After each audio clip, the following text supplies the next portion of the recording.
What's up? Welcome back to Nowstalgia. Dave here with my 2024 Grammy predictions. It's the Grammys are back, coming very soon, February 4th. So, in honor of that, of course, had to go through all the top categories, some genre categories as well, do my predictions. I, of course, did my nomination predictions a while back, reacted to those nominations when those came out. So, some of the surprises of who did and didn't get in, I already talked about that. Check that out if you missed it. Really just going to focus on who did get nominated and who I think will, in fact, win, and who I'd like to win as well. So let's kind of jump right into that. We'll just start with, off the top here, the most nominated artist is not Taylor Swift or Olivia Rodrigo. It is, in fact, SZA with 9 nominations. And with 7, we have Phoebe Bridgers, Victoria Monet, as well as Serban Gneha, the Canadian audio engineer and mixer. And then with 6 nominees, that's where you find Olivia, Taylor Swift, Miley Cyrus, Billie Eilish, Boy Genius, Jon Batiste, Jack Antonoff, and Brandy Clark. So looking at, the top categories here with Record of the Year, Song of the Year, I think everyone's kind of talked about this for a year now, as this was going to be like Taylor Swift with Midnights versus Olivia Rodrigo with Guts, especially once we knew that Olivia's album was coming out. And SZA's SOS was there as well. Kind of running it back with what happened with the Grammys last year, where it was very much Beyonce, and Harry Styles, and Adele. There's a lot of heavy hitters, A-list pop stars at the top here in your top categories. And I think this is a very interesting one to think about, in terms of, we'll start with Album of the Year. So Album of the Year, you have Taylor Swift, Olivia, SZA, as well as Miley, Jon Batiste, Boy Genius, Janelle Monáe, and Lana Del Rey. And yeah, I think it's really just between our big 3 here. And really, I think I'm going to take Olivia off. So I don't really think she has a chance to win Album of the Year. And I think the question is Taylor Swift going to, in fact, win her 4th Album of the Year for Midnights and break that record and stand alone at the top of that record for most Album of the Years from the Grammy? Is that really going to happen? Because that is not the most critically loved Taylor album. And even Taylor Swift fans, the Swifties, would agree it's not the best Taylor album. It's a big album, and of course Taylor Swift has never been bigger, so very much at the very top here in the news all the time, as we know. So is her unparalleled year that she had as the face of pop music, will that culminate with an Album of the Year win for an album that is not as good as her best? That's the question. Versus SZA's SOS, which also was a complete commercial behemoth, a monster record as well, and a lot more well-liked. I think that's the choice here, and I will not be shocked if SZA does it. If she did, she'd be the first woman of color to win Album of the Year since the early 2000s. It's been a long time, unfortunately. Beyonce fans could tell you all about that. I'm not sure. It's really hard to say. It feels really stupid to pick against Taylor Swift after the year she had, but I think I'm going to do it. I think SZA's SOS does it. Kind of define the initial gut feeling of what you think will happen. Similar to how Harry Styles won last year when everyone thought it was going to be Beyonce or Adele. So I'm going to go with SZA's SOS. Of course, I will not be shocked in the least if Taylor does in fact get it done. And along those that same line of thought here, that leads us to Song of the Year and Record of the Year. And I think Record of the Year is kind of clearly should be Taylor Swift to me. Record of the Year should be Antihero from Taylor, because Record is more about the song construction, the melody, the composition, and Antihero is such a pop perfection type song construction by Taylor and Jack Antonoff that I think that's where it's so undeniable here. Versus Olivia's Vampire, I think, is a great candidate for Song of the Year, where you're honoring more the songwriting and the lyrics themselves of the song. Kill Bill from SZA, also very much in the Record of the Year feel. That's a song that's kind of about vibe and melody, right? So Antihero versus Kill Bill and Record, I'm going to go with Antihero for Taylor, and I'm going to go with Vampire for Song of the Year. So if that holds, that would mean Album of the Year, Song of the Year, and Record of the Year are spread between 3 different artists. That's what I'm going to pick here. Does not happen all that much, though, so I feel like I'm going out on a limb a little bit. Also, I'd be remiss to not acknowledge Miley Cyrus for Flowers for Record and Song of the Year. I think she's very much in the mix for that, probably more so in song. Also, Billie Eilish, What Was I Made For, is nominated for record and song, and you know how much of a Grammy darling Billie Eilish has been to this point. It would not be wise to write her off in the slightest. I don't really think anyone else is too in the mix here, although, Victoria Monet with On My Mama is nominated for record, and, she has so many nominations this year, so that would be a surprise, but, something to note anyway. So that's the big three, and then last of the general field, we have Best New Artist, where the full field is Gracie Abrams, Fred Again, Ice Spice, Jelly Roll, Noah Kahan, Coco Jones, Victoria Monet, and The Warren Treaty. And leading into the nominations, I was thinking, it's Ice Spice in a walk, Ice Spice to lose. She's the most pop of all these contenders. And once someone like Peso Pluma, shockingly, was not nominated for Best New Artist, when someone like New Jeans, the K-pop side, was not nominated, I was like, okay, it's going to be Ice Spice. But since then, Jelly Roll, he won the equivalent award from one of the country award bodies recently and had a huge year. Hardly a new artist, although his current iteration is newer.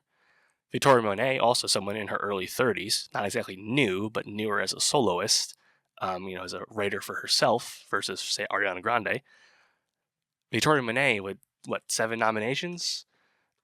And also nominated for Album of the Year and, Song or Record?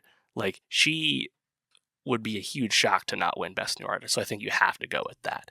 Now, sometimes that kind of conventional wisdom doesn't exactly apply in terms of like smaller categories. When people are up for bigger categories, they clean up in the smaller categories against competition that's not in the big categories with them.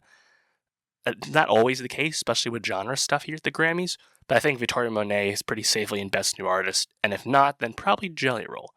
And I gotta say again, I'm happy my guy Fred Again is there. It's an awesome nomination. So that's the big ones. We're going SZA for Album of the Year, Taylor for Record of the Year, Olivia for Song of the Year, and Victoria Monet for Best New Artist.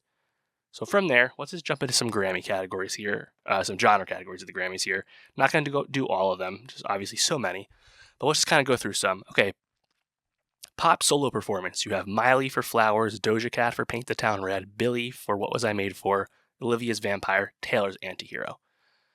In theory, right, it's going to be Olivia, Taylor, or Billie, but I wouldn't be shocked if, say, like, Miley Cyrus wins for Flowers. If she doesn't win one of the big ones, but she wins in genre. Because this is, again, something that happens at the Grammys, where, like, a song like, say, Antihero doesn't necessarily always win 5 times, doesn't win in every category it's in, even if it wins the big one, historically at the Grammys. So, I think Miley, like, I feel like I'm spreading the wealth way too much with my picks here, fully acknowledging that, but I could see Miley here. My personal favorite on this is actually Paint the Town Red by Doja, but I don't think that's going to happen. But yeah, let's go with Miley for pop solo performance. And then pop vocal album, we have Miley's Endless Summer Vacation, Olivia's Guts, Ed Sheeran, Taylor's Midnights, Kelly Clarkson's Chemistry. Again, it doesn't always line up. If Midnights doesn't win for Album of the Year, as I picked, I think pop vocal is like pretty safe, and Taylor would win it. But if Taylor wins Album of the Year, perhaps Miley or Olivia wins here. I don't think Ed Sheeran or Kelly Clarkson are winning. I'll go with Taylor winning for Midnights for pop vocal. Just looking through some other ones here. Let's see. Pop duo group performance. Interesting category here.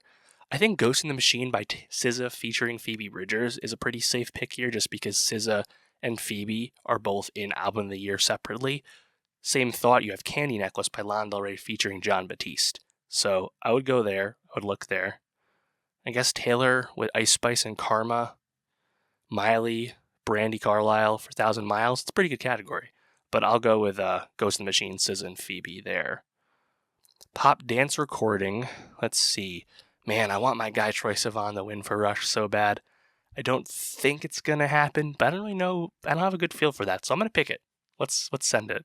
Troye Sivan Rush. Let's get it done. Let's go into rap real quick. We got Best Rap Album. Quite the field here. You got Her Loss from Drake in 21.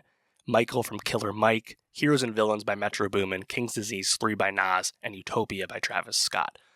Quite the assortment here. Nas, of course, won for the first King's Disease.